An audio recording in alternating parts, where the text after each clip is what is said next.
Bonjour, je m'appelle Mathieu Moreau. Je suis médecin de famille qui travaille en médecine palliative et membre du bureau de l'éthique clinique de la Faculté de médecine de l'Université de Montréal. Aujourd'hui, j'ai le plaisir de vous présenter 10 points pour mieux comprendre les demandes anticipées d'aide médicale à mourir, un soin offert au Québec depuis octobre 2024. Avant de commencer, qu'est-ce que l'aide médicale à mourir? C'est un soin qui vise à mettre fin aux souffrances d'une personne en provoquant son décès. Autrement dit, pour avoir l'aide médicale à mourir, la personne doit souffrir au moment de la recevoir.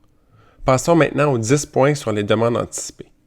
Le premier point, c'est que pour demander l'aide médicale à mourir de manière anticipée, il faut avoir reçu un diagnostic de maladie grave et incurable qui va mener à l'inaptitude à consentir aux soins. Qu'est-ce que ça veut dire? Ça veut dire qu'à cause de la maladie, dans les prochains mois ou les prochaines années, la personne va devenir inapte. Elle ne pourra plus prendre ses propres décisions, elle va être confuse. On peut penser à la démence, par exemple, à la maladie d'Alzheimer. Bref, une personne doit avoir une maladie avant de faire une demande. Le deuxième point, c'est qu'une personne avec une démence peut faire une demande anticipée d'aide médicale à mourir, mais elle peut aussi faire une demande contemporaine. L'aide médicale à mourir contemporaine, c'est ce qu'on fait au Québec depuis 2015. C'est une personne qui souffre maintenant et qui veut recevoir l'aide médicale à mourir dans les prochains jours, semaines ou mois. Les deux options sont possibles pour une personne avec une démence. Le troisième point, c'est que les demandes anticipées, c'est un processus en plusieurs étapes. Je l'ai divisé en 5. Comme on l'a vu, l'étape du diagnostic de la maladie qui va mener à l'inaptitude. L'étape de la formulation de la demande anticipée.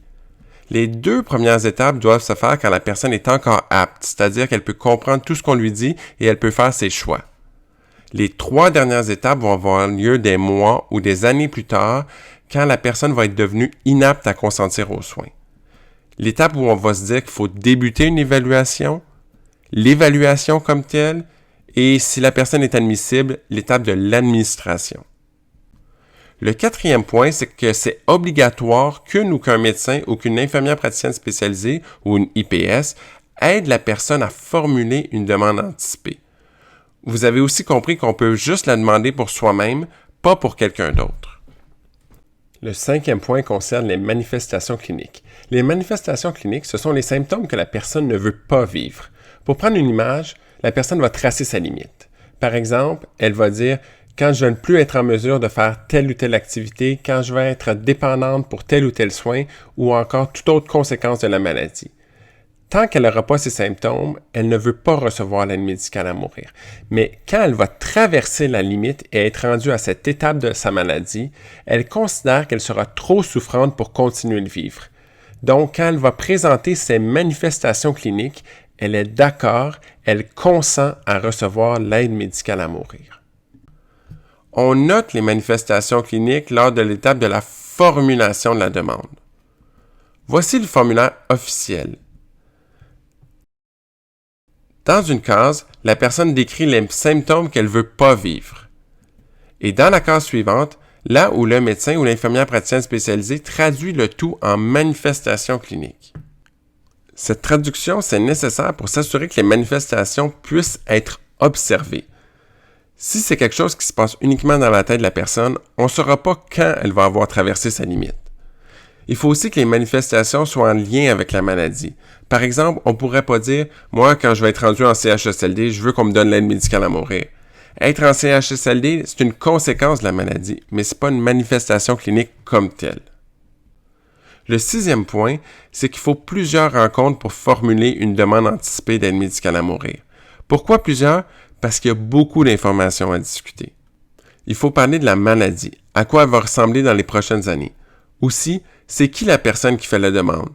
Là où le professionnel peut la connaître depuis des années ou encore la rencontrer pour la première fois.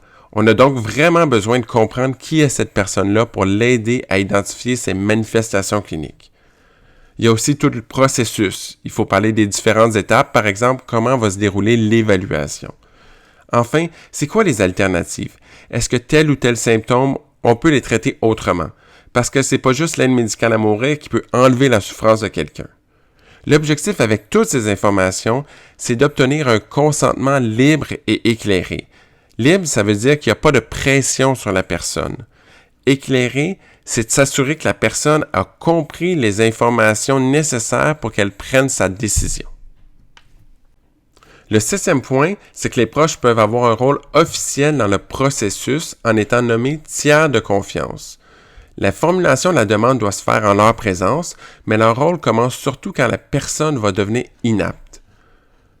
Ce rôle, c'est pas de décider à quel moment la personne va recevoir l'aide médicale à mourir. Non, son rôle, c'est vraiment de lever un drapeau pour avertir l'équipe de soins qu'il est temps d'évaluer si la personne répond aux différents critères. C'est l'étape de la notification. Quand est-ce qu'on devrait lever le drapeau?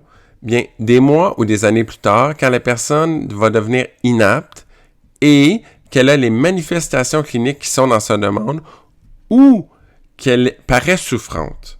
À ce moment-là, l'équipe de soins va rechercher un ou une médecin ou une infirmière praticienne spécialisée pour procéder à l'évaluation. Mais ce n'est pas nécessaire d'avoir des tiers de confiance. S'il n'y en a pas, une ou un professionnel va jouer un rôle similaire. Le 8e point, c'est qu'à l'étape de l'évaluation, là où le médecin ou l'infirmière praticienne spécialisée vérifie plusieurs critères. Comme on en a parlé, il faut que la personne soit inapte. Il faut aussi qu'elle soit à un stade de la maladie où elle va avoir les manifestations cliniques décrites dans sa demande. Mais en plus, il faut qu'elle ait de la souffrance visible pour quelqu'un d'extérieur. Donc, une ou un médecin ou une infirmière praticienne spécialisée qui voit la personne, elle va lui paraître souffrante selon son avis professionnel en parlant au reste de l'équipe de soins. La personne ne peut donc pas dire « quand je vais être dans tel ou tel état, je vais automatiquement être souffrante ». Pour recevoir l'aide médicale à mourir, il faut s'assurer que la personne ne se soit pas adaptée à sa nouvelle situation. Les 3 critères sont nécessaires pour recevoir l'aide médicale à mourir. Dit autrement, les manifestations cliniques sont la clé pour consentir à recevoir l'aide médicale à mourir, mais celle-ci sera donnée seulement si c'est un soin approprié pour soulager les souffrances évaluées par les professionnels et l'équipe de soins. Le 9e point concerne l'étape de l'administration de l'aide médicale à mourir. Ici, je veux surtout vous dire que dans bien des cas, cette étape-là n'aura pas lieu. Vous savez maintenant que l'aide médicale à mourir par demande anticipée, c'est un soin qui est complexe. Et donc, la formulation d'une demande ne mènera pas automatiquement à son administration. Par exemple, si la personne semble s'être adaptée à sa nouvelle situation. Le 10e point, c'est que discuter de notre avenir, ça peut faire peur. On pourrait voir l'aide médicale à mourir comme notre seule bouée de sauvetage. Mais il y a plusieurs manières d'exprimer nos valeurs, d'exprimer quels soins on veut ou on ne veut pas recevoir plus tard. Il y a ce qu'on appelle les mandats de protection, le testament biologique, les directives médicales anticipées, les objectifs de soins. Quand on discute avec une ou un professionnel d'une demande anticipée d'aide médicale à mourir, il faut vraiment saisir l'occasion de planifier notre fin de vie avec l'ensemble des outils possibles. C'est particulièrement important parce que, comme on vient de le voir, une demande anticipée ne mènera pas automatiquement à l'administration de l'aide médicale à mourir. En terminant, un guide pour la personne et ses proches est disponible sur le site du gouvernement. Je vous recommande de le lire si vous ou un de vos proches envisagez une demande anticipée d'aide médicale à mourir. Merci.